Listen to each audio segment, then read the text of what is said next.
بسم الله الرحمن الرحيم قل هو الله أحد الله الصمد لم يلد ولم يولد ولم يكن له كفوا أحد بسم الله الرحمن الرحيم قل هو الله أحد الله الصمد لم يلد ولم يولد ولم يكن له كفوا أحد تبارك الله ربنا.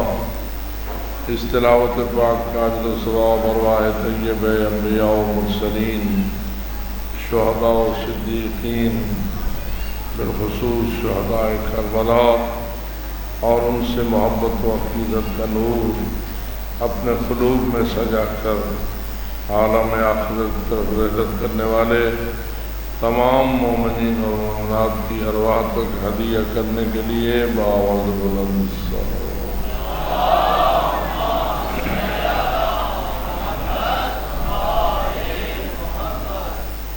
جن قاتلوں، ظالموں اور دہشت گردوں نے ہمارے اور عالم اسلام کے امن کو تباہ کیا، دہشت گردی اور قتل و غارت کو رواج دیا، ان ملائین کی رسوائی اور ناکامی اور مکمل بے یقینی کے لیے بآواز بلند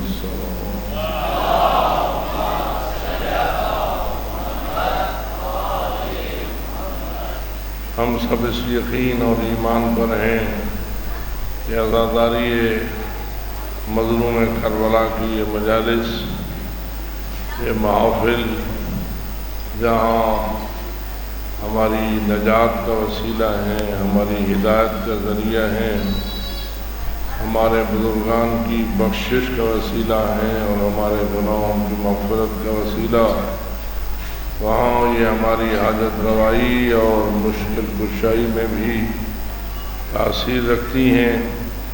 جتنے بھی اہل ایمان التماس سے دعا کہتے ہیں، سب کی دعاؤں کی قبولیت کے لیے، جو مریض اور بیمار ہیں سب کی شفاء کامل و عاجل کے لیے، جن کی جھولیاں اولاد سے خالی ہیں ان کی آغوش کی آبادی کے لیے، جو کسی بھی پریشانی اور مشکل سے دوچار ہیں سب کی مشکل کشائی اور حاجت روائی کے لیے مل کر بآواز بلند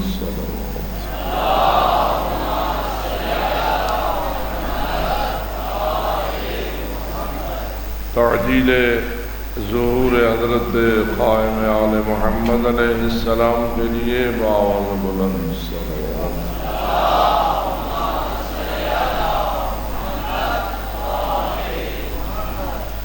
ماشاء اللہ لا حول ولا قوة الا باللہ العلی العظیم رب اشرح لي صدری ویسر لي امری واحلل عقدۃ من لسانی یفقهوا قولی اعوذ باللہ من الشیطان اللعین الرجیم بسم اللہ الرحمن الرحیم الحمد للہ رب العالمین والصلاة والسلام علی اشرف الانبیاء والمرسلین سیدنا و نبینا و شفیع ذنوبنا و طبیب قلوبنا و مولانا ابی القاسم محمد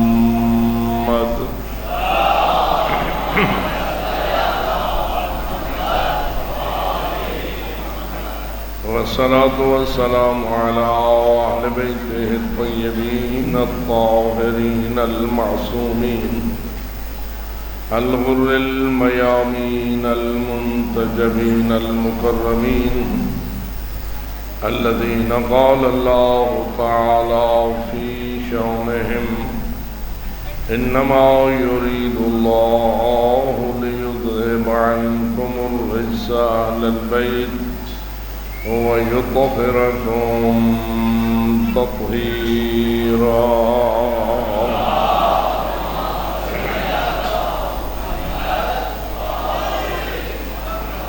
ورحمة الله على أحبابهم وأصحابهم وشيعتهم ومواليهم أجمعين ولعنة الله على أعدائهم مقاتليهم وظالميهم ملعونين من يوم ظلمهم إلى أبد الآبدين. أما بعد فقال الله تبارك وتعالى في كتابه المبين وخطابه المتين. بسم الله الرحمن الرحيم. إن الدين عند الله الإسلام. وقال ومن يبتغ غير الإسلام دينا فلن يقبل منه وهو في الآخرة من الخاسرين. صلوات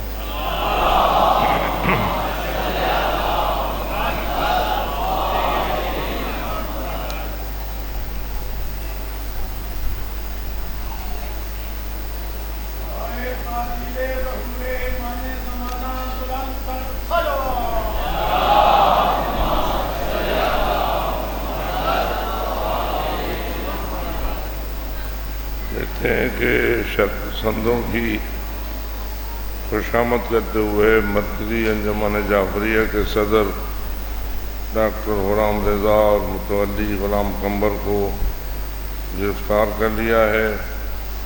دعا فرمائیں کہ خداوند منان انہیں جلد رہائی عطا فرمائے اور احتجاج کریں گرفتار کرنے والوں کے خلاف کہ وہ اس گرفتاری کو زیادہ دیر تک برقرار نہ رکھیں اور اس عزادار کو جلد از جلد رہا کریں تاکہ وہ عبادت عزاداری کو انجام دینے میں کامیاب رہیں.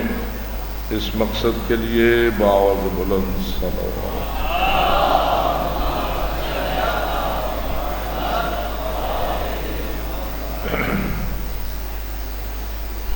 بارگاہ رب العزت میں التجا ہے کہ خداوند منان شر پسندوں کی شر پسندی ختم کرے، امن اور امان کو بحال کرے اور ہمیں یہ عبادات پورے امن کے ساتھ انجام دینے کی کامیابی نصیب فرمائے. جہاں جہاں عزادار مصروف عزاداری ہیں رب العزت ان کو اپنی حفظ و سلامتی سے سرفراز فرمائے اور اشرار کے شر سے محفوظ فرمائے. ان دعاؤں کی قبولیت کے لیے بآواز بلند صلوات.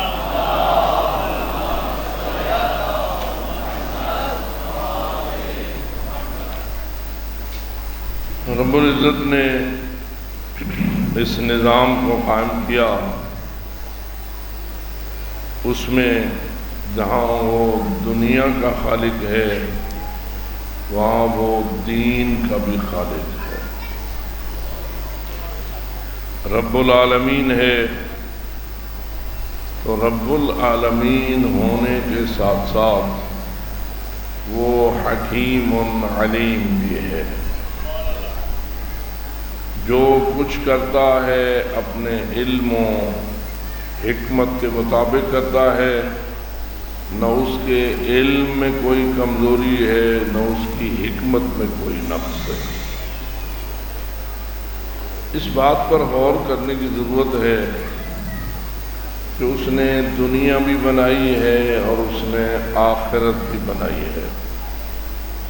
دنیا کو اس نے محدود عرصے کے لیے بنایا ہے اور آخرت کو اس نے لامحدود عرصے کے لیے بنایا ہے. دنیا پر بالآخر قیامت آ جائے گی اور قیامت اس کارخانہ دنیا کو ختم کر دے گی. وَكُلُّ مَنْ عَلَيْهَا فان، اور ہر چیز نے بالآخر فنا ہو جانا ہے. لیکن تھوڑا سا توجہ کیجیے، آیا آخرت پہ بھی قیامت آئے گی؟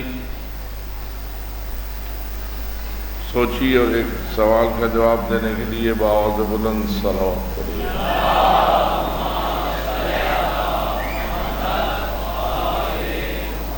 یعنی کیا آخرت بھی فنا ہو جائے گی؟ آخرت بھی ختم ہو جائے گی؟ آخرت کی مدت محدود ہے یا لا محدود ہے؟ عالم دنیا کی مدت محدود ہے اور عالم آخرت کی مدت لامحدود ہے۔ آخر اس حکیم مطلق نے ایسا کیوں کیا ہے؟ اسی دنیا کے عالم کو ہی اس نے لامحدود کیوں نہیں بنا دیا؟ اس کو محدود رکھ کے قیامت کا شکار کر کے فنا کا شکار کیا ہے، اور آگے پھر آخرت کو لامحدود عرصے کے لیے خلق فرمایا ہے۔ آئیے ذرا مل کر اس حکمت پر غور کرنے کی کوشش کریں اور بآواز بلند صلوات بھیجیں۔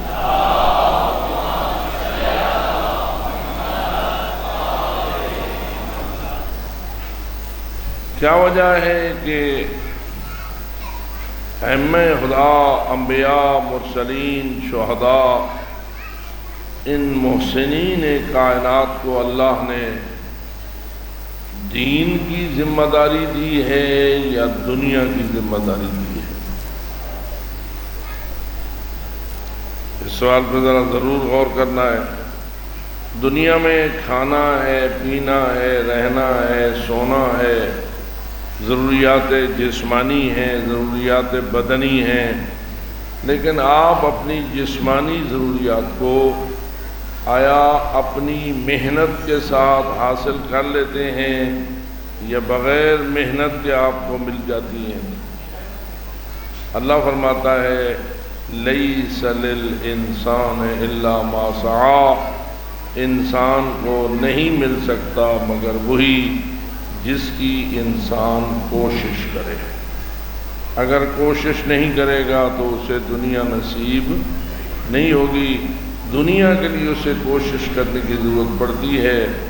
آئیے ذرا غور کریں کہ آخر اللہ تو قادر تھا اس بات پر کہ وہ ہمیں دنیا میں ہی ایسے رزق دے دیتا جیسے اس نے جنت میں رزق دینے کا وعدہ فرمایا ہے۔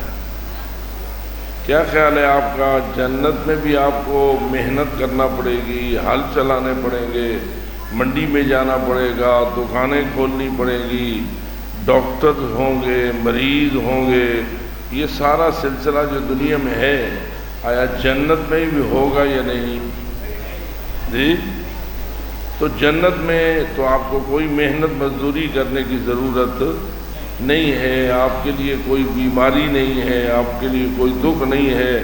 بظاہر شاید اللہ نے نہ جنت میں بیماری رکھی ہے، نہ جنت میں دوا رکھی ہے، اور نہ جنت میں کوئی معالج رکھا ہے، اور نہ جنت میں کوئی ڈاکٹر اور حکیم رکھا ہے۔ جنت کا سلسلہ ہی کچھ اور ہے۔ کیا وہ خالق اسی قسم کی جنت اس دنیا میں بھی بنا سکتا تھا یا نہیں؟ جی بنا سکتا تھا، لیکن اس حکمت پہ غور کرنے کی کوشش کیجئے کہ اس نے دنیا کو ایسا کیوں بنایا ہے اور آخرت کو اس قسم کا کیوں بنایا ہے، ان دونوں کو ایک کیوں نہیں بنا دیا ہے۔ کتنے مزے ہوتے کہ آپ دنیا میں ہمیشہ رہتے، ہمیشہ کھاتے، ہمیشہ پیتے، ہر قسم کی آسائشیں آپ کو میسر ہوتی۔ کیا یہ اچھا تھا یا دنیا کو دار البلایا بنایا ہے، دار المصائب بنایا ہے، دار الامتحان بنایا ہے؟ فرماتا ہے کہ لیبلوکم ایکم احسن عملا، سورہ دہر میں کہتا ہے لقد خلقنا الانسان من نطفۃ امشاج نبتلیہ، ہم نے انسان کو ایسے ملے جلے پانی سے پیدا کیا ہے کہ جس پانی سے پیدا کرنے کا اصل ہدف یہ ہے کہ نبتلی، ہم اسے آزمائش میں ڈالنا چاہتے ہیں۔ دنیا دار آزمائش ہے اور آخرت دار نتیجہ ہے۔ ایک ہی بنا دیتا تو کیا اچھا نہ تھا؟ ایک صلوات پڑھ لیں۔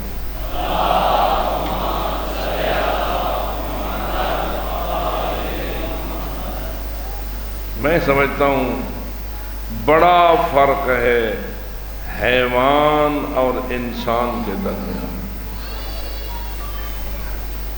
بہت بنیادی فرق ہے حیوان اور انسان کے درمیان۔ زندگی تو وہ بھی رکھتا ہے، زندگی انسان بھی رکھتا ہے، بھوک حیوان کو بھی لگتی ہے، بھوک انسان کو بھی لگتی ہے، جسم کی ضروریات حیوان کی بھی ہیں، جسم کی ضروریات انسان کے بھی ہیں، اس لحاظ سے تو کافی ایک دوسرے کے مماثل اور ایک دوسرے کے مشابہ ہیں، لیکن وہ کون سا فرق ہے جو انسان کو انسان بناتا ہے اور حیوان ہونے سے ممتاز کر دیتا ہے؟ اس میں ایک چیز ہے ایسی جو حیوانوں میں نہیں ہے اور انسانوں میں ہے، اس چیز نے انسان کو عظمت بخشی ہے، انسان کو عزت بخشی ہے اور انسان کو اشرف المخلوقات بنا دیا ہے۔ جو اس کو سمجھتا ہے وہ بآواز بلند صلوات دے۔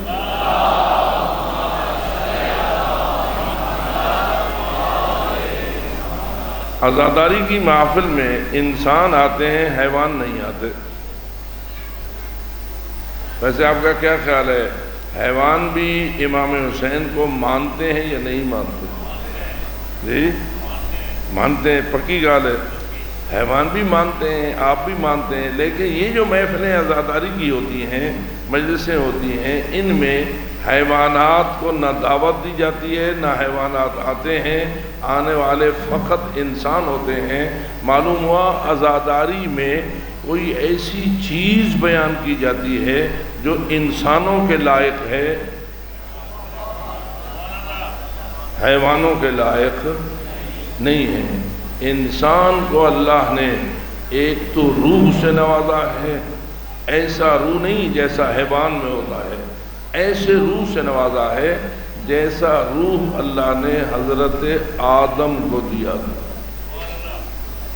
یاد ہے آپ کو کہ حضرت آدم کے بارے میں اللہ نے فرمایا تھا فَإِذَا سَوَّيْتُهُ وَنَفَخْتُ فِيهِ مِن رُّوحِي فَقَعُوا لَهُ سَاجِدِينَ، اے میرے ملائکہ جب میں اسے ٹھیک ٹھاک بنا لوں اور اس میں اپنی روح کو پھونک دوں تو تم فرشتوں اس کے سامنے حالت سجدہ میں چلا جانا اور اس کو سجدہ کر دینا۔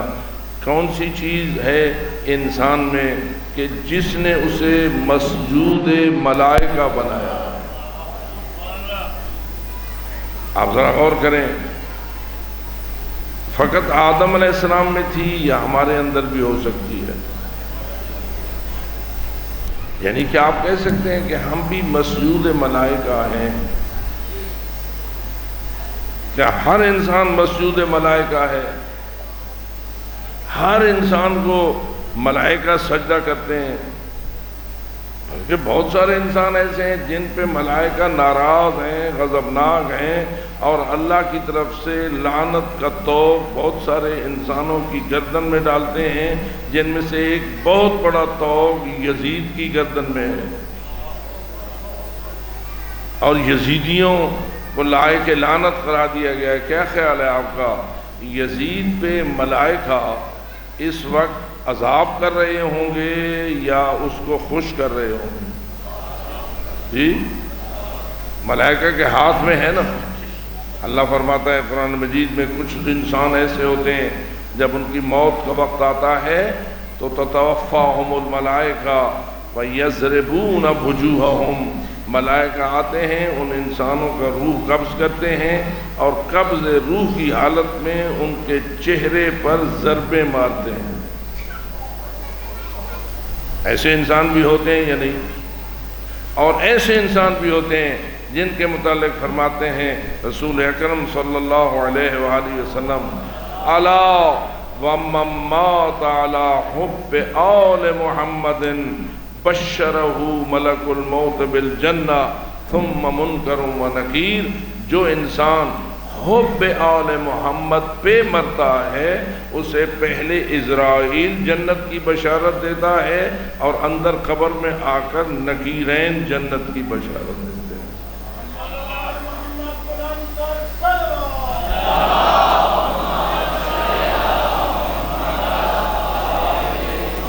اب سوچنا ہے ملائکہ کس کا سجدہ کرتے ہیں؟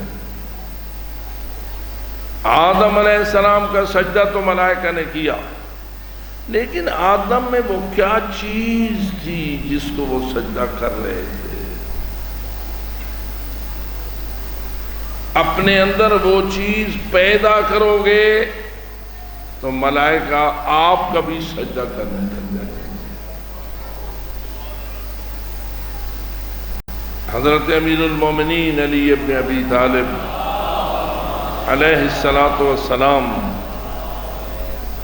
حقائق شناس سے جہان ہے، کائنات کی چیزوں کی جتنی حقیقتوں کو علی جانتا ہے اور کوئی نہیں جانتا۔ حقیقت شناسی،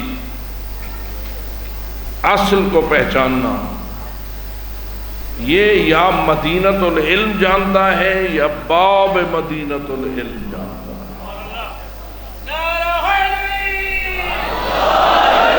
انا مدینۃ العلم وعلی بابها من اراد العلم فلیأت من الباب، میں علم کا شہر ہوں، علی اس کا دروازہ ہے، جسے میرا علم چاہیے وہ دروازے کا گداگر بنے۔ اور میں یہ سمجھتا ہوں کہ عزاداری کی یہ محفل وہ ہے جہاں وہ باب کھلتا ہے جو مدینۃ العلم کا دروازہ ہے، اور جو آنے والے ہوتے ہیں کیا وہ اس باب سے خیرات مانگنے کے لیے آتے ہیں یا نہیں؟ آپ جتنے حضرات تشریف فرما ہیں، کیا خیرات کے لینے آئے ہو یا نہیں؟ اس دروازے سے کون سی خیرات؟ کوئی مربے، کوئی جائیدادیں، کوئی فیکٹریاں، کوئی سونا، کوئی چاندی، وہ خیرات مانگنے آئے ہو یا علم کی خیرات مانگنے آئے ہو؟ مال کی خیرات افضل ہوتی ہے یا علم کی خیرات افضل ہوتی ہے؟ الحمدللہ ہم اپنے مقام پر جتنا بھی شکر ادا کریں اللہ کا کم ہے کہ جس ہستی نے اپنے اور اپنے اہل و عیال کو قربانی دی ہے، اس ہستی نے ایک ایسی خیرات کا دروازہ کھولا ہے کہ جہاں کہیں بھی اس کا ذکر ہوتا ہے وہاں باب مدینۃ العلم کے علم کا دروازہ کھل جاتا ہے۔ آنے والوں کو بھی اسی نیت سے آنا چاہیے یا نہیں؟ اگر آپ اسی نیت سے بیٹھے ہیں بآواز بلند صلوات پڑھیں۔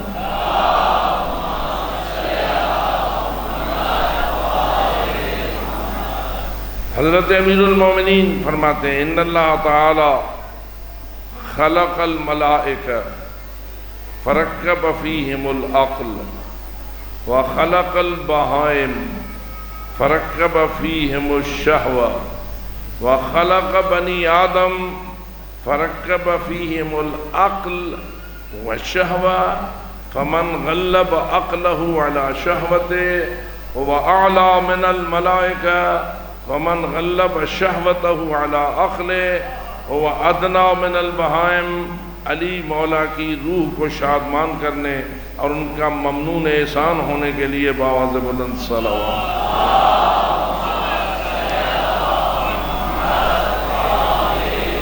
کم از کم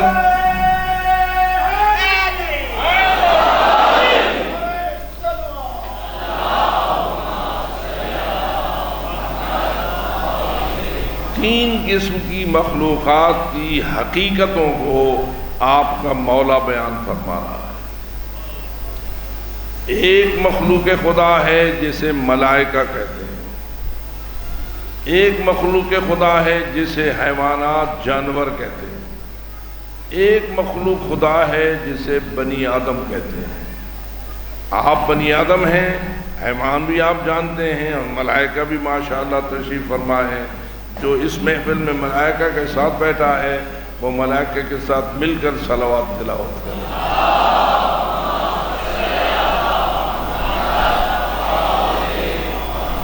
اب ملائکہ بھی ہیں، آپ انسان بھی ہیں، حیوان یہاں نہیں ہیں، لیکن امیر المومنین فرماتے ہیں اللہ نے ملائکہ کو خلق کیا تو انہیں پیور عقل عطا فرمایا، یعنی ان میں سوچنے سمجھنے کی صلاحیت موجود ہے، تفکر کرنے کی صلاحیت موجود ہے۔ ویسے کوئی ایسی مشینیں نہیں ہیں کہ جن کے اندر کوئی چیز بھری ہوئی ہے اور خود ان کو کچھ بھی پتہ نہیں ہے۔ جیسے فرض کیجیے آپ کے موبائل ہیں، موبائل میں بہت کچھ بھرا ہوا ہے لیکن کیا خود موبائل کو پتا ہے کہ میرے اندر کیا ہے؟ جی، موبائل شعور رکھتا ہے، موبائل ادراک رکھتا ہے، اپنے طور پر کچھ نہیں، بھرا ہوا بہت کچھ ہے اس کے اندر، لیکن موبائل کو اس کا کوئی علم نہیں ہے۔ تو ملائکہ ایسی مخلوق نہیں ہے کہ فقط مشینریاں ہوں کہ بٹن دباؤ اور چل پڑے، نہ، ملائکہ کے اندر عقل ہے، شعور ہے، علم ہے، ادراک ہے۔ وَخَلَقَ الْبَهَائِمَ، اللہ نے یہ جانور پیدا کیے، تو رکب فیہا الشہوہ، خواہشات، شہوات، ان چیزوں کو حیوانات میں ترکیب دیا۔ امیر المومنین فرماتے ہیں ہمہم بطونہم، حیوانات کا سارا ہم و غم ان کے پیٹ ہوتے ہیں۔ اب ایک جانور کو چھوڑ دیں باہر جنگل میں تو سارا دن کیا کرے گا؟ جی، چرتا رہے گا۔ جب پیٹ بھر جائے گا تو آرام سے بیٹھ جائے گا، کچھ دیر کے لیے اس بھری ہوئی غذا کو ہضم کرے گا، اور جب وہ پیٹ خالی ہو جائے گا یا بھوک مزید لگ جائے گی پھر اٹھ کھڑا ہوگا اور پھر کیا کرے گا؟ وہی چرنا شروع کر دے گا۔ علی مولا فرماتے ہیں ہمہم بطونہم، ان کا سارا زندگی کا مقصد ان کے پیٹ ہیں، وہ ہمیں ہمیشہ کھانے اور اس چیز میں لگے رہتے ہیں۔ اللہ نے ان میں کچھ شہوات بھی رکھی ہیں، خواہشات بھی رکھی ہیں، بے شک ان کی نسلیں بھی بڑھتی ہیں، ان کی اولاد بھی ہوتی ہے، لیکن ان کے اندر نور عقل موجود نہیں ہے۔ حیوانات کے اندر نور عقل موجود اور ملائکہ کے اندر عقل موجود ہے۔ اب تیسرا جملہ، وَخَلَقَ بَنِي آدم، اور اللہ رب العزت نے بنی آدم کو پیدا کیا ہے۔ ان کے ساتھ کیا سلوک کیا ہے؟ رَكَّبَ فِيهِمُ الْعَقْلَ وَالشَّهْوَةَ، ان کو عقل بھی دے دیا اور ان کو خواہشات و شہوات بھی دے دی۔ تھوڑا سا اپنی طرف جائزہ لیجئے، مولا علی کا فرمان سچ نظر آتا ہے یا نہیں؟ ذرا اپنا جائزہ لیجئے۔ جس کے پاس عقل موجود ہے شکریہ کے لیے باواز بلند صلوات صلی اللہ۔ اور یہ جو خواہشات ہیں، غصہ چڑھتا ہے، لالچ ہے، ہرس ہے، پتہ نہیں کیا کیا کیا کیا، یہ سارے مسائل ہیں، کیا یہ بھی ہمارے اندر موجود ہیں؟ کاوڑ لگ دی ہے، کاوڑ لگ دی ہے، جب میرے کاوڑ لگ دی ہے، بل کیا کریں دے ہو؟ آپے سے باہر ہو جاتے ہو۔ بیچاری عقل مغلوب ہو جاتی ہے اور غصہ اس پہ غالب آ جاتا ہے۔ یہ جو قتل کر دیتے ہیں ان کا غصہ غالب آ جاتا ہے، یہ جو چوریاں کرتے ہیں ان پہ لالچ غالب آ جاتی ہے، یہ جو فساد ڈالتے ہیں ان پہ طمع غالب آ جاتا ہے۔ غرض ہے کہ خواہشات نفسانیہ کی ایک کثیر تعداد ہے، وہ بھی انسان کے اندر رکھی ہے، اور انسان کو عقل جیسا نور بھی عطا فرمایا ہے۔ ملائکہ کو عقل دیا، خواہشات نہ دی، تو جو ہے حیوانات کو خواہشات دیں، عقل نہ دیا۔ انسان کو کیا کیا؟ عقل و خواہشات دونوں۔ اب مولا علی کا آخری ٹیپ کا مسئلہ سنیے، مصرع فرماتے ہیں من غلب عقلہ علی شہوتہ، جس انسان نے اپنی عقل کو اپنی خواہشات پر سوار کر لیا،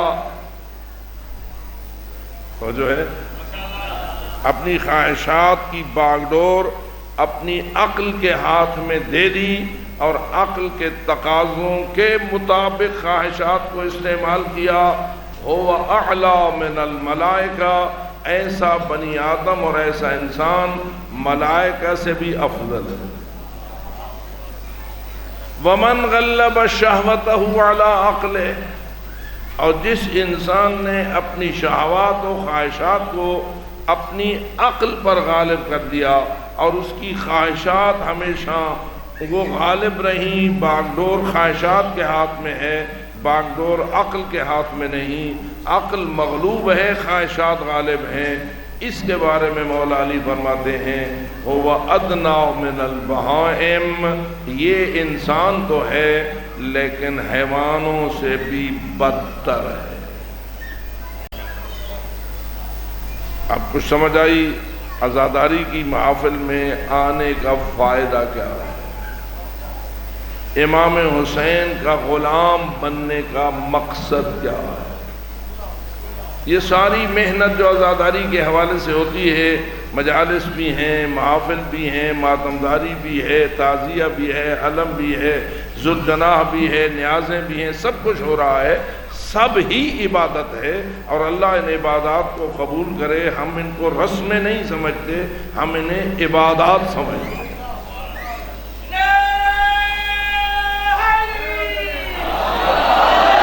کسی پیاسے کو امام حسین کے نام پر آپ ایک گھونٹ پانی کا پلائیں، قیامت کو دیکھو گے کہ اس ایک گھونٹ کے اندر کیا نور موجود ہے۔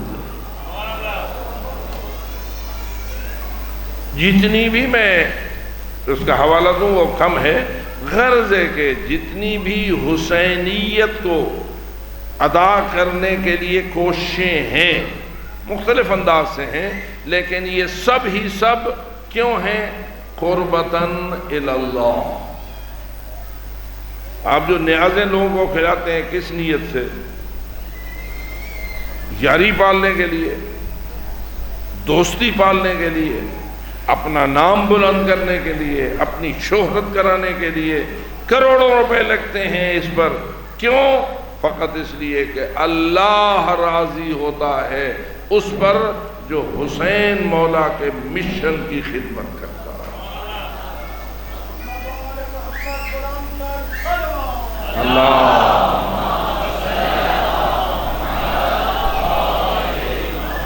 اور حسین مولا کا مشن وہی ہے جو مولا علی کی ہدایت ہے، جو مولا علی کا ارشاد ہے۔ سارے امام ایک ہی رستے پر ہیں یا علیحدہ علیحدہ رستہ ہے؟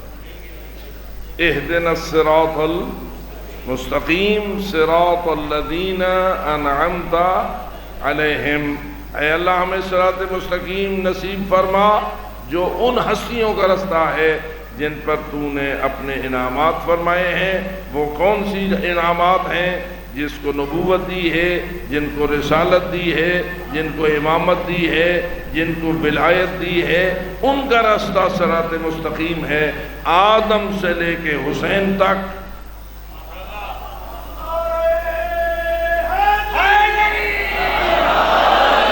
ان سب انبیاء کا راستہ صراط ہے۔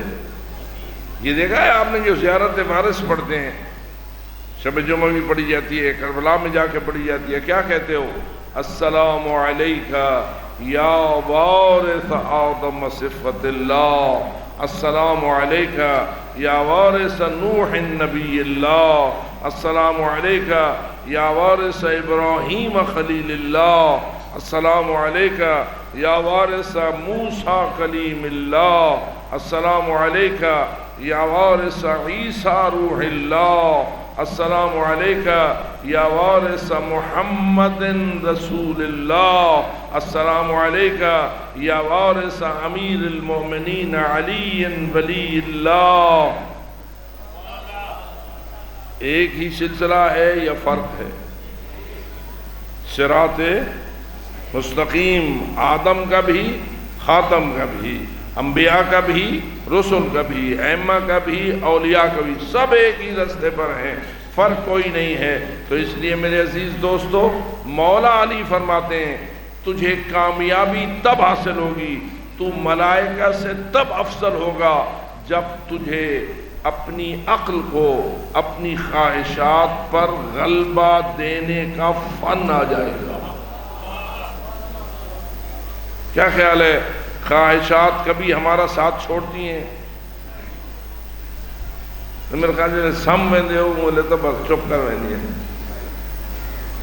نتیجہ یہ ہے کہ نہیں، بیداری ہو، خواب ہو، گھر میں ہوں، باہر ہوں، اندر ہوں، خارج، جہاں بھی ہوں، ہمارا ساتھ ہماری خواہشات نہیں چھوڑتی۔ ہوائے نفس ہمارا ساتھ رہتی ہے، اور اسی طرح ہماری عقل بھی ہمارا ساتھ نہیں چھوڑتی، عقل بھی ہمارے ساتھ رہتی ہے۔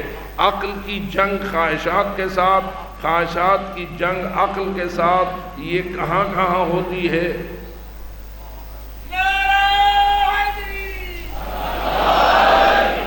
ہر جگہ ہوتی ہے یا کہیں کہیں ہوتی ہے؟ جی ہر جگہ ہوتی ہے۔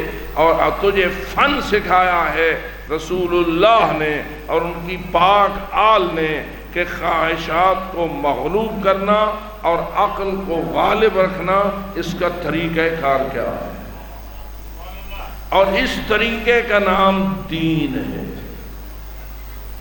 اور اس دین کو اللہ فرماتا ہے ان الدین عند اللہ الاسلام، میں نے اسلام بھیجا اس لیے کہ تجھے یہ فن آ جائے کہ تیری عقل تیری خواہشات پہ غالب کیسے ہو سکتی ہے۔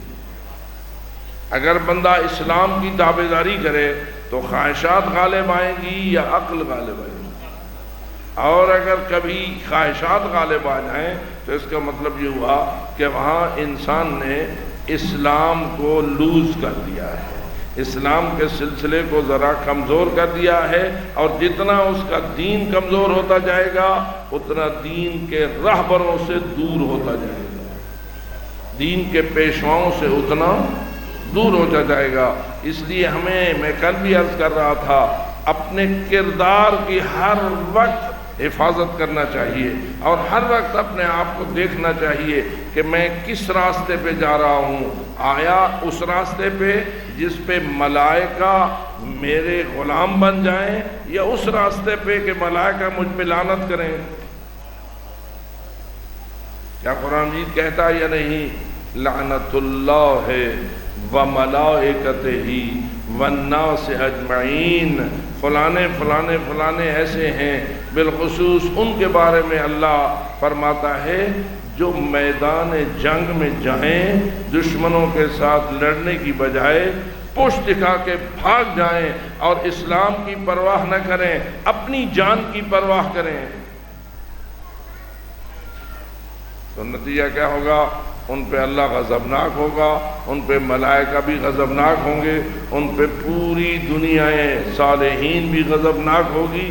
لہذا جتنے بھی اعمال خیر ہیں ان کو متوجہ رہنا چاہیے، اور جو اعمال شر ہیں ان کی طرف بھی توجہ دینا چاہیے۔ اس لیے میں عرض کر رہا ہوں، اللہ نے آخرت کو علیحدہ رکھا ہے، دنیا کو علیحدہ رکھا ہے۔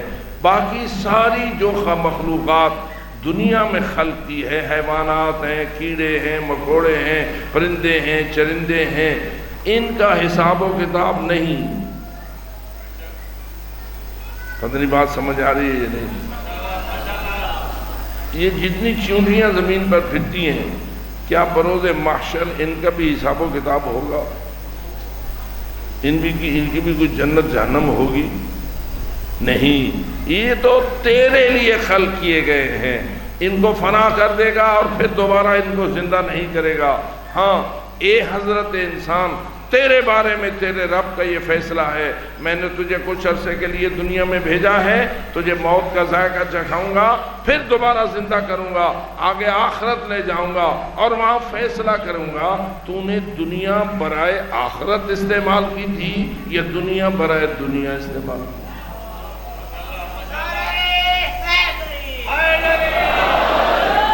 میں کل بھی آپ کی خدمت میں عرض کر رہا تھا، کیا بندہ اگر حرام کمائے اور بہت کمائے اور ڈھیر کمائے اور پتہ نہیں کتنے محل بنائے اور کتنی جائیدادیں بنائے، بلکہ مملکتیں بنائے، بادشاہ بن جائے، کرسیوں پہ چڑھ جائے، ملک فتح کرے؟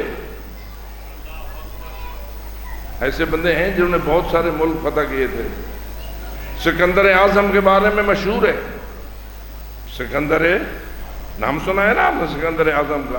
سکندر اعظم نے بڑی فتوحات کی تھی، بڑے ممالک فتح کیے تھے، لیکن ایک اس نے وصیت کی بڑی دلچسپ۔ کیا وصیت؟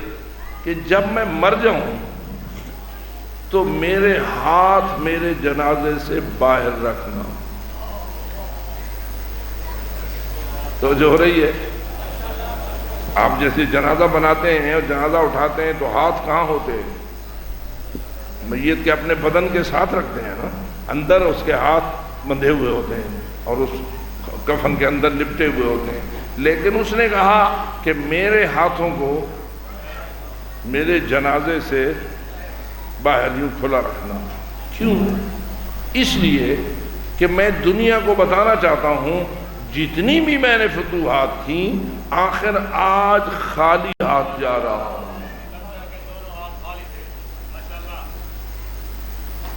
خالی جا رہا ہوں۔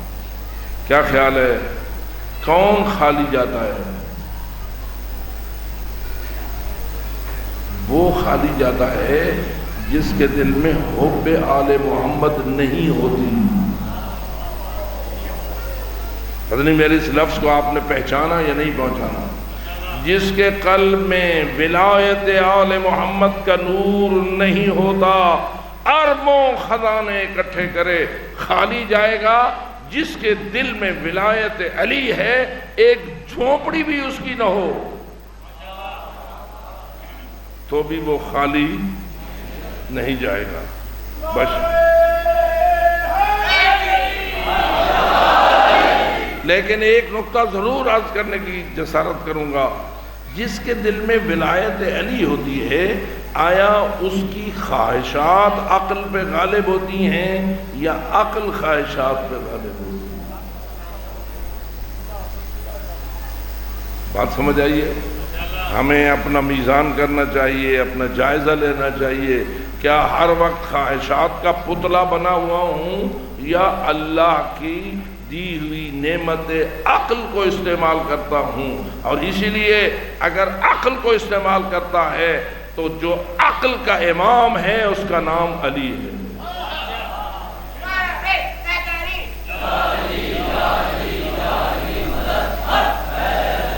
جو عقل کے امام ہیں وہی ہیں جن پہ تم صلوات بھیجتے ہو، بآواز بلند صلوات۔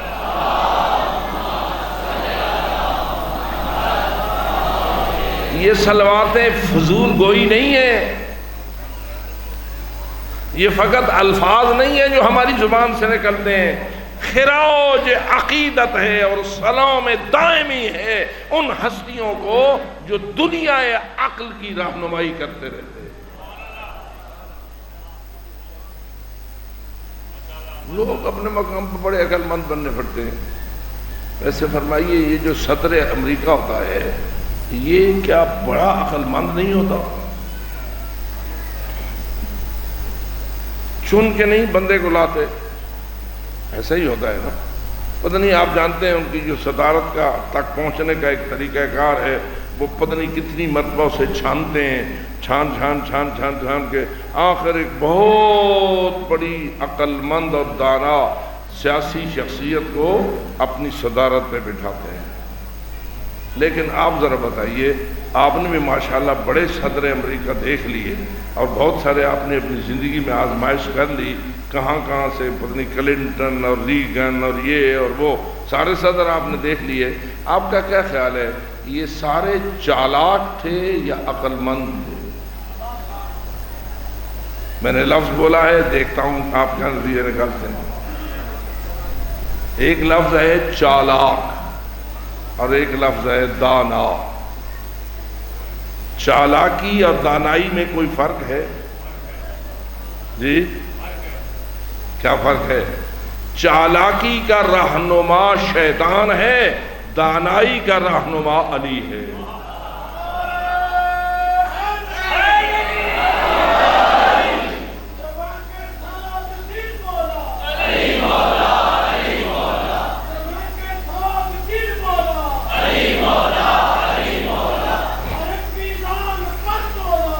علی مولا، علی مولا،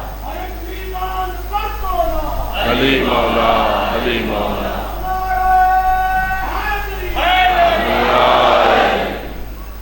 توجہ ہو رہی ہے میری باتوں کی طرف؟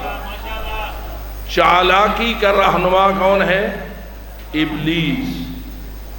لیکن دانائی کا امام کون ہے؟ محمد و بآواز بلند صلوات۔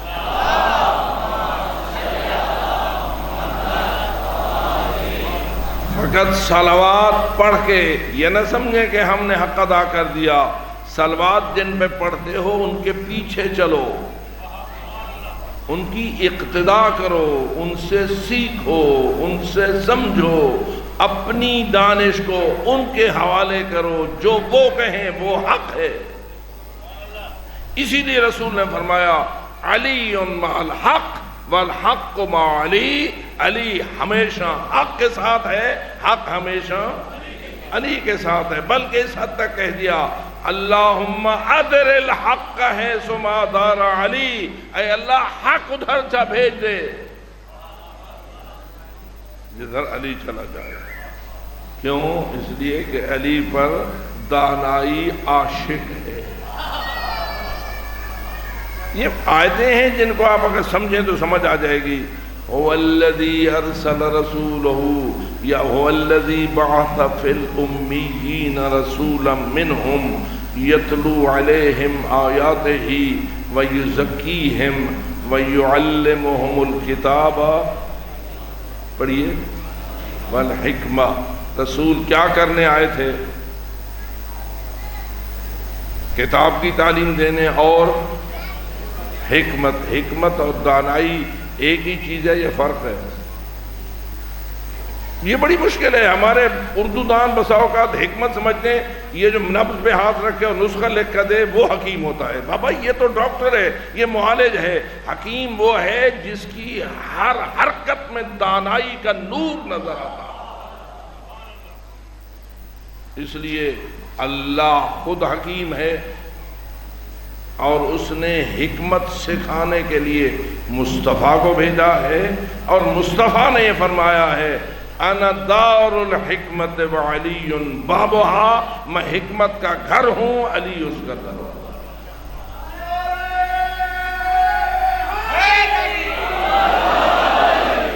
اور میں سمجھتا ہوں کہ دانائی اور چالاکی یہ ایک دوسرے سے ہمیشہ لڑتے رہے ہیں،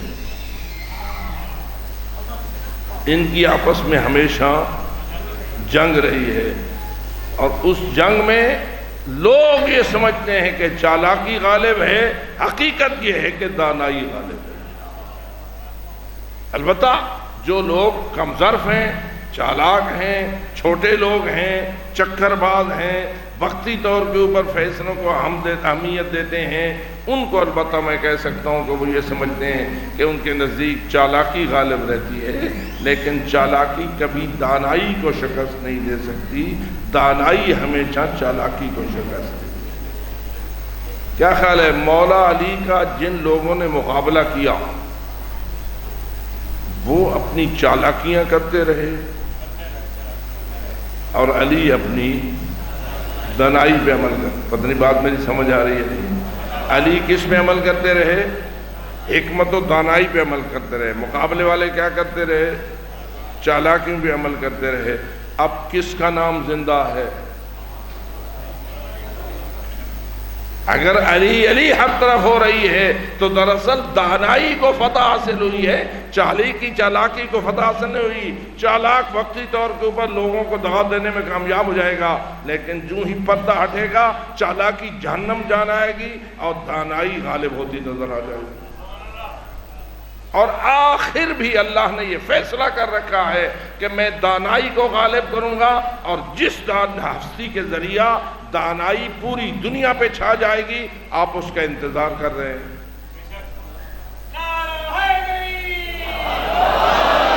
آپ کے امام زمان عجل اللہ تعالی فرج اور شریف جو آپ انتظار کر رہے ہیں، کیا انہوں نے چالاکیوں کو شکست دینی ہے یا نہیں؟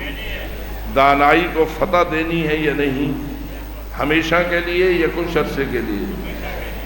ٹھیک ہے، لِيُظْهِرَهُ عَلَى الدِّينِ كُلِّهِ، اس دین حق نے دین باطل پر غالب آنا ہے، اور حکمت نے ہمیشہ چالاکیوں اور اس قسم کی صفات پر غلبہ حاصل کرنا ہے۔ آپ منتظر ہیں یا نہیں؟ جس دل میں انتظار فرج ہے، نعرہ حیدری، انتظار کے لیے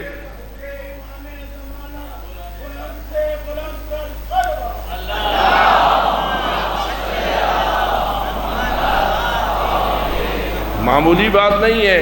انتظار الفرج افضل العبادات. حدیث ہے کہ تمام عبادات میں سے افضل عبادت مولا کی تشریف آوری کا انتظار کرنا. لیکن میں آپ سے پوچھتا ہوں، چالاکی کے ذریعہ انتظار کیا جائے یا دانائی کے ذریعہ انتظار کیا جائے؟ اگر کوئی شخص چالاکیاں کرتا ہے، صبح شام چالاکی میں رہتا ہے اور کہتا ہے اللہم عجل فرجا یا العجل العجل العجل، تو میں کہوں گا یہی فرشتے اسے کہیں گے جھوٹ بول رہا ہے تو، تیرا کردار کچھ اور ہے اور تیرا نعرہ کچھ اور ہے، تیری زبان پہ کچھ اور ہے اور تیرے عمل میں کچھ اور ہے. اس لیے اے عزاداران آل محمد، ہماری یہی کوشش ہونا چاہیے کہ ہم چالاکیوں، عیاریوں اور ان باتوں کے عاشق نہ بنیں. ہم عاشق حسین ہیں، اور جو عاشق حسین ہے وہی حکمت کا عاشق ہوا کرتا ہے، وہی دانائی کا عاشق ہوا کرتا ہے. اس لیے کہ حسین سراپا حکمت ہے، علی سراپا حکمت ہے، مصطفیٰ سراپا حکمت ہے، محمد و آل محمد سراپا حکمت ہے. اس لیے تو لائق صلوات ہیں، بآواز بلند صلوات.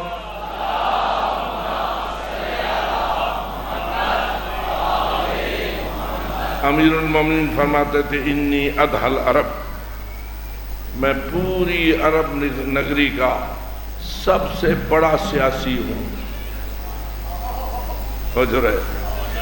میں پوری عرب کنٹری کا سب سے بڑا سیاسی ہوں، لیکن ایک بڑی مجبوری ہے.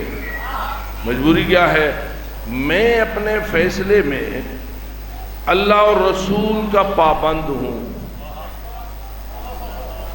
وجہ ہے میں اپنے ہر پالیسی میں، اپنے ہر فیصلے میں، اپنے ہر اقدام میں کس کا پابند ہوں؟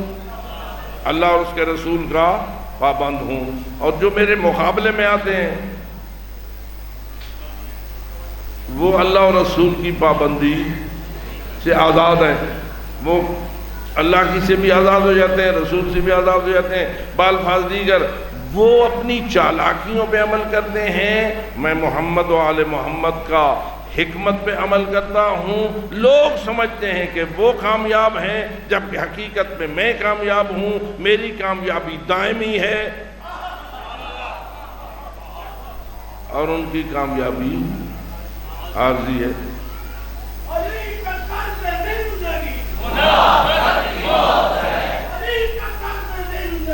منافقت کی موت ہے، کربلا کربلا کربلا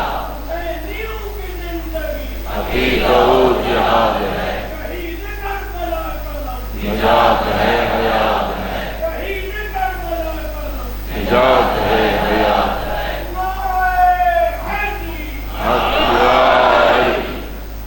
عزیزو پوری توجہ رکھیے.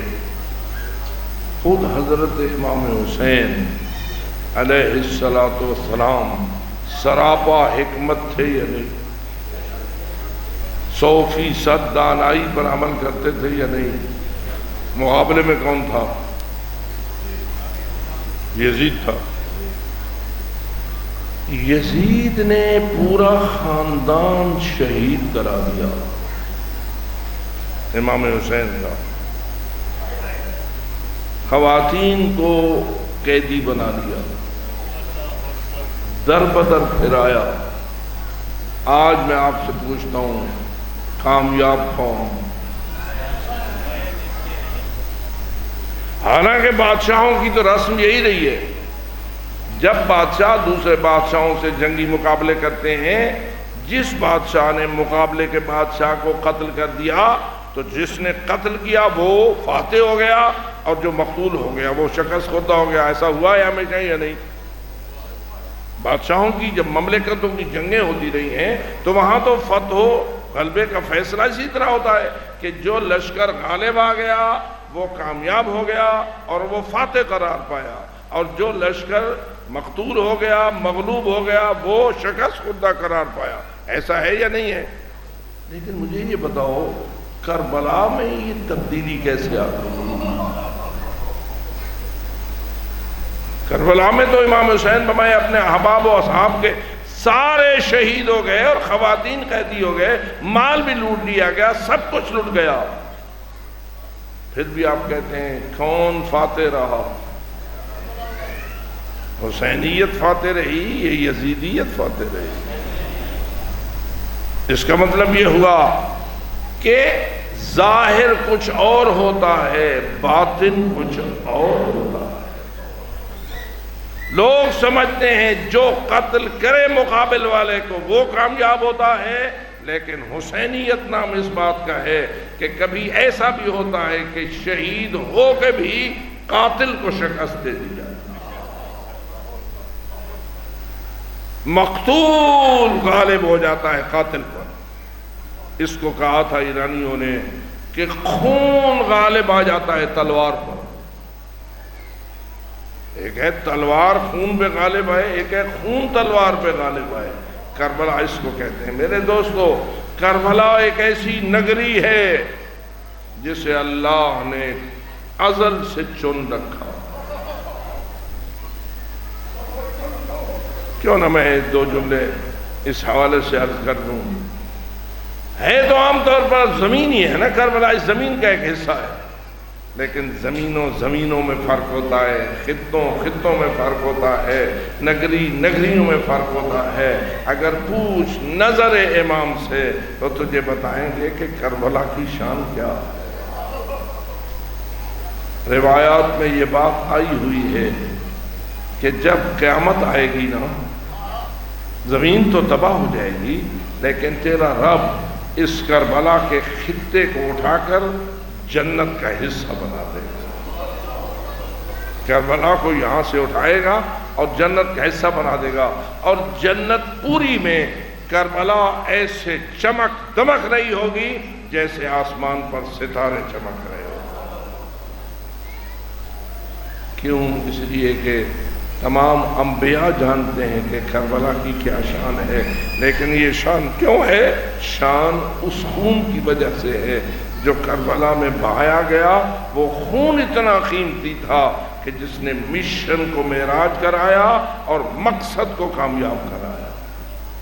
آج اگر تو کہتا ہے حسینیت زندہ باد، یزیدیت مردہ باد، تو یہ حق ہے، اس میں کوئی شک کرنے کی گنجائش نہیں ہے۔ چھوٹے لوگ ہیں، گھٹیا سوچ ہے، انتہائی پست فکر کے مالک ہیں وہ لوگ جو یزیدیت کے حق میں بولتے ہیں، اور جو دانا ہیں اور عقل مند ہیں وہ یہی کہتے ہیں کہ کربلا کل بھی کامیاب تھی، آج بھی کامیاب ہے اور ہمیشہ کامیاب ہے۔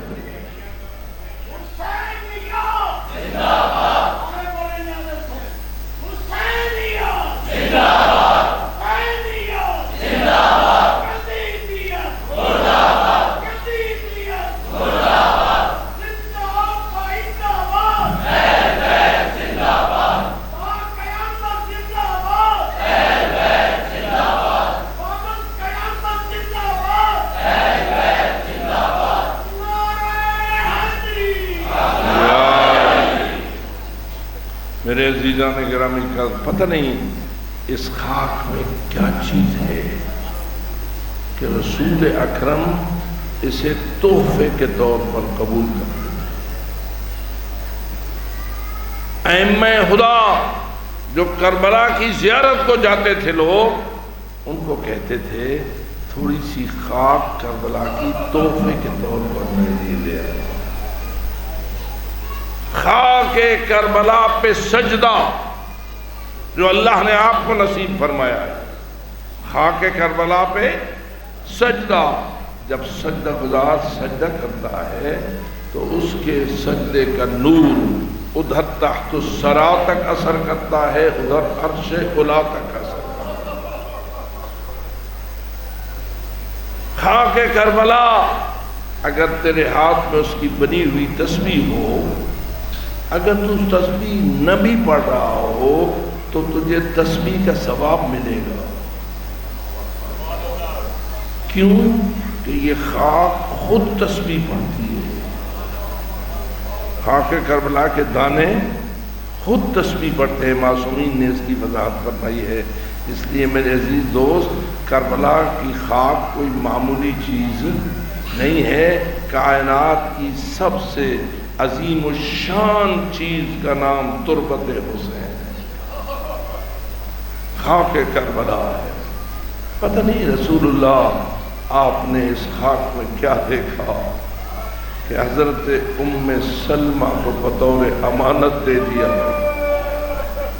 جبریل خاک کربلا کی اٹھا کے لایا، حضرت جناب رسالت میں آپ کو پہنچائی، رسول اکرم نے اس خاک کو سونگھا تو آنسو بہنے لگے۔ معلوم ہوتا ہے جو عارف ہوتے ہیں نا، وہ اگر کربلا کو سونگھیں بھی تو ان کی آنکھیں بہنے لگ جاتی ہے، ان کا گریہ طاری ہو جاتا ہے، ان کے لیے رونا کوئی مشکل نہیں رہتا۔ حضرت جناب ام سلمہ کو یہ خاک دی اور یہ کہا، ام سلمہ جب یہ خاک خون میں بدل جائے تو سمجھ لینا میرا حسین مارا گیا ہے۔ جب تیاری ہوئی حضرت امام حسین کی تو حضرت ام سلمہ تشریف لائیں اور عرض کرنے لگی، بیٹا سنا ہے کہ تم مدینہ چھوڑ رہے ہو؟ کہا میں مدینہ چھوڑ رہا ہوں۔ تو حضرت ام سلمہ کی زبان پہ یہ جملہ آیا، بیٹا پھر ہر طرف جانا، عراق نہ جانا، عراق نہ جانا۔ پوچھا کیوں عراق نہ جاؤں؟ تو فرمایا میں نے تیرے نانا سے سنا ہے عراق میں کوئی نگری ہے جس کا نام کربلا ہے، اس کربلا میں میرا حسین شہید کر دیا جائے گا۔ میرے عزیزو، اللہ جانے رسول اکرم کیسے کیسے یہ باتیں فرماتے رہتے تھے۔ میں نے تیرے نانے سے سنا ہے کربلا عراق میں ہے، اور کربلا ایک ایسی جگہ ہے جہاں میرا حسین قتل کر دیا جائے گا۔ اس وقت امام حسین کی زبان پہ یہ جملے آئے، ہاں اماں میں جانتا ہوں میرا مقتل کہاں ہے، میں جانتا ہوں میری قتل گاہ کہاں ہے، میں جانتا ہوں میرا قاتل کون ہے، میں جانتا ہوں میرے ساتھ کس کس قریبی نے شہید ہونا ہے، کس کس صحابی نے شریف ہونا ہے، میرے ساتھ شہیدیوں کی تعداد کتنی ہوگی، کتنے میرے خاندان کے ہوں گے، کتنے اصحاب کے ہوں گے۔ اور پھر فرماتے ہیں اے ماں میں جانتا ہوں کہ وہاں کربلا میں میری بہنوں کو قید کر دیا جائے گا، ہمارے حرم کو لوٹا بھی جائے گا اور ہمارے حرم کو قیدی بھی بنایا جائے گا، متردین مشردین، پھر انہیں بازاروں میں پھرایا جائے گا، پھر انہیں درباروں میں پھرایا جائے گا۔ میں کہتا ہوں حسین خود اپنی مصیبت کا تذکرہ کر رہے، خود مصائب پڑھ رہے، سننے والی حضرت ام سلمہ ہے، بیان کرنے والے مولا امام حسین ہیں۔ اور پھر فرماتے ہیں اماں اگر آپ کہیں اریک میں تجھے وہ کربلا دکھا بھی سکتا ہوں، وہ کربلا میں تو یہ دکھا بھی سکتا ہوں۔ پھر آپ نے اپنا دست امامت بڑھایا، جو ہی دست امامت کا بڑھانا تھا کربلا سامنے آ گئی۔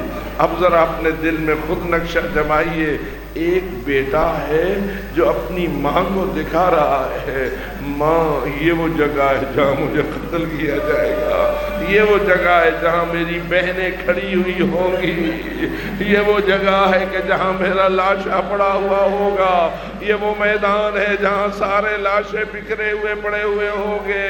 عزاداروں میں آپ سے پوچھتا ہوں، یہ خواتین موجود ہیں، کوئی ماں اپنی آنکھوں سے بیٹے کے مقتل کو دیکھ کے برداشت کر سکتی ہے، بیٹے کی قتل گاہ کو دیکھ کے برداشت کر سکتی ہے، لیکن ام سلمہ حیران ہے۔ رسول اکرم نے تو فقط خاک دی تھی، امام حسین نے تو سارا منظر دکھا دیا، اور پھر فرمایا ایک مٹھی بھری خاک کربلا کی امام مظلوم نے اور خود حضرت ام سلمہ کو عطا کر دی، اور فرمایا اس کو بھی ایک شیشی میں ڈال لینا، اس کو بھی بند کر کے محفوظ رکھنا، نانے کی دی ہوئی بھی موجود ہے، میری دی ہوئی بھی اپنے پاس رکھنا، میں جا رہا ہوں تجھے کون بتائے گا تیرے لخت جگر کے ساتھ کیا ہو گیا، تیرے بیٹے کے ساتھ کیا ہو گیا، میں چلا جاؤں گا، پھر یاد رکھنا جس دن یہ خاک خون بن جائے، جس دن یہ خاک خون بن جائے تو سمجھ لینا تیرا حسین مرا گیا۔ میرے عزیزو، 28 رجب کہاں، شعبان گزری، ماہ رمضان گزرا، شوال گزرا، ذیقعد گزرا، ذی الحجہ گزرا، محرم کا چاند نمودار ہوا۔ حضرت ام سلمہ کی روزانہ کی یہ عادت تھی، ہر روز شیشیوں کو دیکھتی تھی، شیشیاں خاک ہیں یا خون بن گئی ہے، خاک ہے یا خون بن گئی ہے۔ میں کہتا ہوں اللہ نہ کرے کسی ماں کو یہ انتظار ہو اور ہر روز اسے اس انتظار میں وقت گزارنا پڑے۔ ام سلمہ تیری عظمت کو سلام ہے، تبھی تو حضرت ام سلمہ کو بڑا مقام حاصل ہے ازواج الرسول صلی اللہ علیہ وآلہ وسلم میں، اس لیے دیکھتی رہی۔ اور میں اتنا ہی کہتا ہوں، دیکھتی رہی اور دل اس کا اپنے مقام پر ملول پڑتا رہا۔ جب بھی جاتی ہوگی دیکھتی ہوگی کیا خاک ہے یا خون ہے، خاک ہے یا خون ہے۔ کتنے مہینے گزر گئے، ام سلمہ اسی تڑپ میں موجود ہے۔ پھر پوچھو گے کیا ہوا؟ تاکہ عاشور کا دن آیا، بی بی ام سلمہ نے نماز ظہر عین ادا کی اور اس کے بعد قیلولہ کے لیے آرام کر گئی۔ حالت خواب میں خواب دیکھا، کیا دیکھا؟ رسول اکرم آ رہے ہیں، سر پہ امامہ نہیں ہے، سر پہ خاک ہے، ریش اطہر پہ خاک ہے، آنسو بہ رہے ہیں، رو رہے ہیں، آ رہے ہیں۔ جب یہ منظر دیکھا، یاد رکھو میرے دوستو روایات میں موجود ہے، رسول کو خواب میں دیکھو تو خواب جھوٹا نہیں ہوتا، خواب سچا ہوتا ہے۔ ام سلمہ نے پاک پیغمبر کو اس حال میں دیکھا، جب یہ دیکھا تو چیخ پڑی اور کہنے لگی یا رسول اللہ، آپ کے بالوں میں تو خوشبو ہوتی تھی، آپ کے سر پہ تو امامہ ہوتا تھا، آپ تو بغیر خوشبو کے نہیں رہتے تھے، یہ حال آپ کا کیا ہے؟ سر پہ خاک، ریش پہ خاک، رو رہے ہو، کیا ہوا ہے؟ اس وقت رسول اکرم کا جواب آیا، ام سلمہ میں ابھی کربلا سے آ رہا ہوں، میں ابھی کربلا سے آ رہا ہوں، میرا حسین مارا گیا۔ بس اتنا سننا تھا حضرت ام سلمہ کا۔ آواز آئی واہ حسینہ، آپ کہتے ہیں نا ہائے حسین، عربی والے کہتے ہیں واہ حسینہ، ہائے حسین کہہ کے چیخی چلائی، اٹھی، خواب تو ختم ہو گیا، دوڑی کہاں؟ جدھر وہ مٹی کی خاک پڑی ہوئی تھی اور دو شیشیوں میں بند پڑی ہوئی تھی۔ ام سلمہ نے کیا دیکھا؟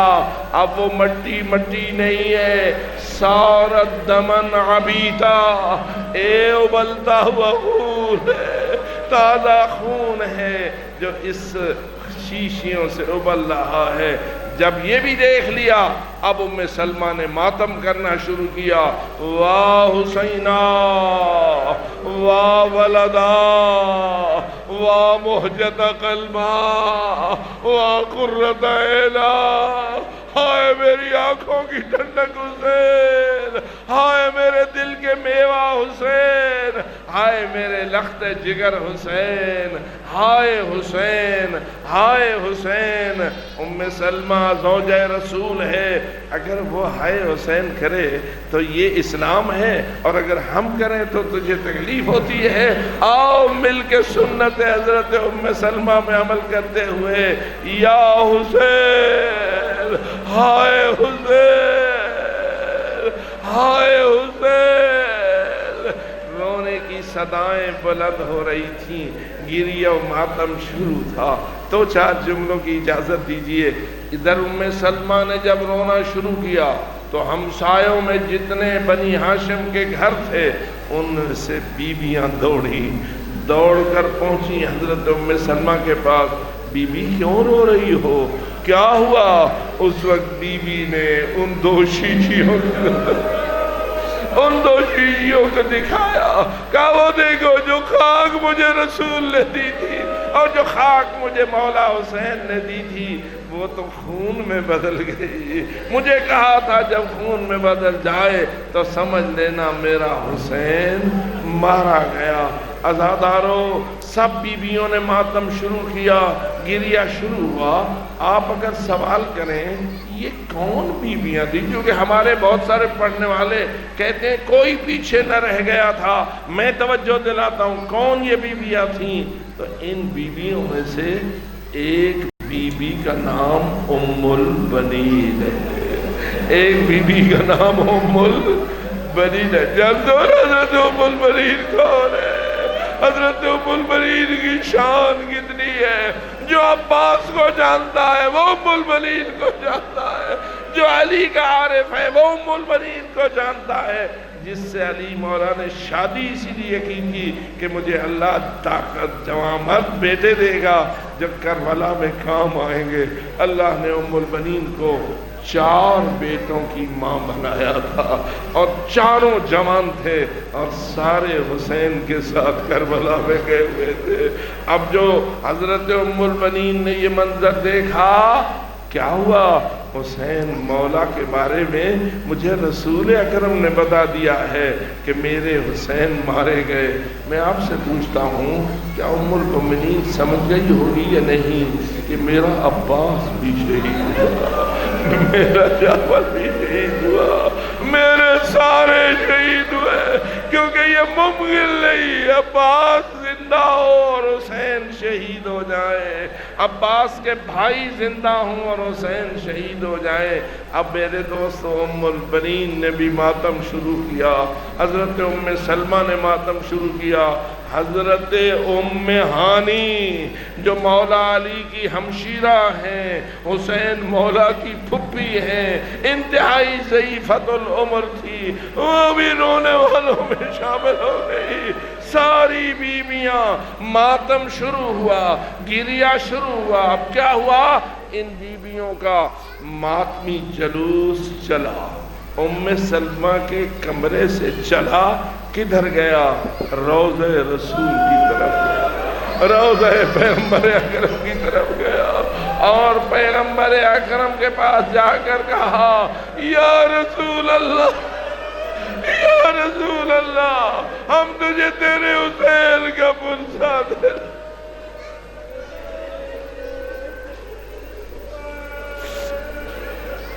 بی بی ام سلمہ کہتی ہیں مجھے ایسا محسوس ہوتا تھا جیسے روضہ رسول میں زلزلہ آیا ہوا ہے، روضہ رسول میں زلزلہ آیا ہوا ہے، قبر کانپ رہی تھی۔ لیکن میرے عزیزان گرامی قدر، بس آخری جملہ یہ کہوں گا، اے ام البنین، اے ام سلمہ، آپ نے شہادت کی خبر تو سنی ہے لیکن آپ نے تیر چلتے نہیں دیکھے، آپ نے نیزے لگتے نہیں دیکھے، آپ نے تلواروں کے ساتھ بازوؤں کا قلم ہونا نہیں دیکھا، آپ نے علی اصغر کے گلو سے تیر کا گزرنا نہیں دیکھا۔ سننا کچھ اور ہے، دیکھنا کچھ اور ہے۔ آئیے سلام پیش کیجئے اس دختر زہرا کو، اور جس کا نام زینب کبریٰ ہے، جو بیویاں کربلا میں موجود تھیں، انہوں نے تیر چلتے بھی دیکھے، نیزے لگتے بھی دیکھے، بازو کٹتے بھی دیکھے، سر کٹتا ہوا بھی دیکھا۔ کھڑی رہی بیوی اور کہہ رہی تھی اما فیکم مسلم، اور تمہارے اندر کوئی مسلمان نہیں رہ گیا، اور جس کے سامنے حسین شہید ہو رہے ہیں اور کوئی بچانے والا نہیں ہے۔ میرے عزیزوں، اس کو کربلا کہتے ہیں، یہ کربلا ہے اور اس کربلا کے صدقے دین زندہ ہے اور ہمیشہ زندہ رہے گا۔ خداوند کائنات ہمیں دین دار ہونے اور دین پر عمل کرنے اور دین کے تقاضوں کو زندہ رکھنے کی توفیق عطا فرمائے۔ الا لعنت اللہ على القوم الظالمين وسيعلم الذين ظلموا أي منقلب